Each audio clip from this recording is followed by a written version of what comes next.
In the previous video, we learned about the shapes of individual atomic orbitals, right? So these are regions of space that actually occupy electrons, okay? Right, so these are regions of space in which electrons physically occupy. So we said that s orbitals adopt a circular or spherical shape, p orbitals adopt a dumbbell shape, and d orbitals adopt more of a cloverleaf shape, so kind of two p orbitals combined together. So these are the general shapes of our orbitals. Okay, in this video we're going to explore why the shapes of these different orbitals influence the energy that electrons experience as they interact with the nucleus. Okay, so let's start simple. Let's compare s orbitals in the first shell versus the second shell. Okay, so with the s orbitals in different shells, the idea is really exactly the same as thinking about the Bohr model of the atom. If we have an s orbital in shell number 1, it's fairly small, right? And the electron, we said, is anywhere within this sphere, right? So on average, you could say that it's about, let's say, this distance. Well, let me change colors, right? So about this distance from the nucleus. So it's close to the nucleus.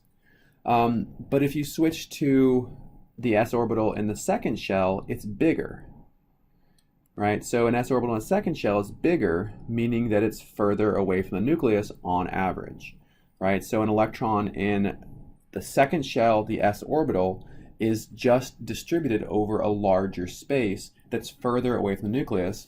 And since it's further away from the nucleus, it's at a higher energy, right? So when we think about s orbitals in different shells, the trend follows exactly what we'd expect from our understanding of Coulomb's law and the Bohr model of the atom. So if this is shell number 1, the s orbital would be at a really low energy, but the s orbital in the second shell would be at a higher energy because those electrons are further away from the nucleus. All right, let's compare electrons in an s orbital in the second shell versus the p shell. All right, so let's stick with our drawing of the s orbital in the in the second shell here, right? So this is n equals 2, and it's the s subshell. Right? So the p subshell we know has a shape that's a dumbbell. Okay? And what's important to recognize here is that I'm going to erase this so we have something easier to work with. Okay? So the size of the 2p orbital is bigger than the size of the 2s orbital. So it reaches out further. Okay? So an electron in a 2p orbital is further away from the nucleus on average than it is in a 2s orbital. Not only that, we have this space right here around the nucleus where there's very, very, very little chance of finding an electron, right? But in an s orbital, the electron can definitely be found there. So the punchline of all of this is that if we compare electrons in p orbitals in a second shell versus electrons in s orbitals in the second shell, then the electrons in the p orbitals are further away from the nucleus, making them higher in energy. So if we think about the energy of the p orbitals relative to the s orbitals, they are higher in energy. So we would find the 2p orbital at a higher energy than the 2s. Okay, and there's 3 of them, and all 3 of them are at equal energy. So we have the first shell at the lowest energy. We only have the s subshell. But within the second shell now, we have the s's and the p orbitals, and the p orbitals are at higher energy.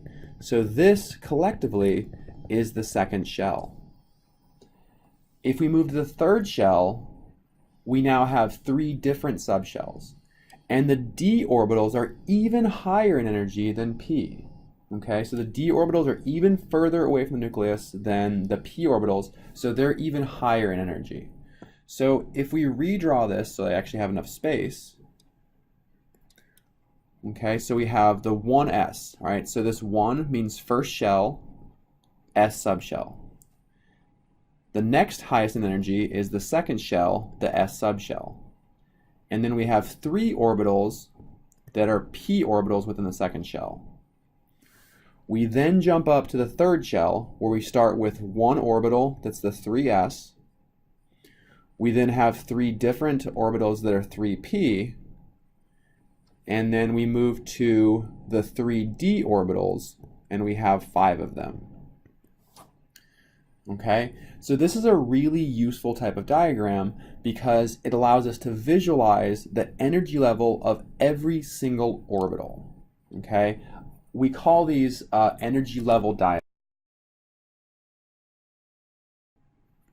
Okay, so when I'm speaking of an energy level diagram, this is what I mean.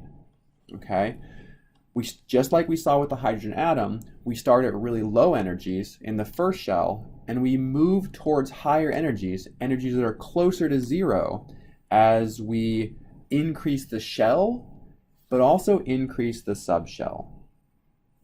Okay, and one last point that I want to make before we move on to the next video, where we think about how electrons go into these orbitals.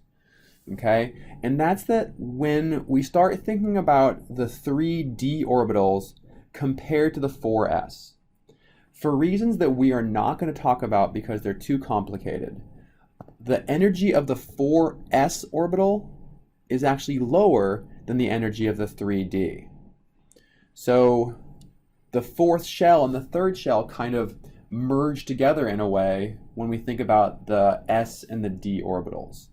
So the fourth shell, we have a 4s, we have a 4p that's higher in energy than the 3d, and then we have our 4d way up here, and our 4f orbitals are actually going to be way up high. Okay, let me erase some of this stuff. So our 4f orbitals are way up here, and there's 7 of them. Okay, and we'll see how all these patterns become really important and how the periodic table helps us remember these patterns in the next video.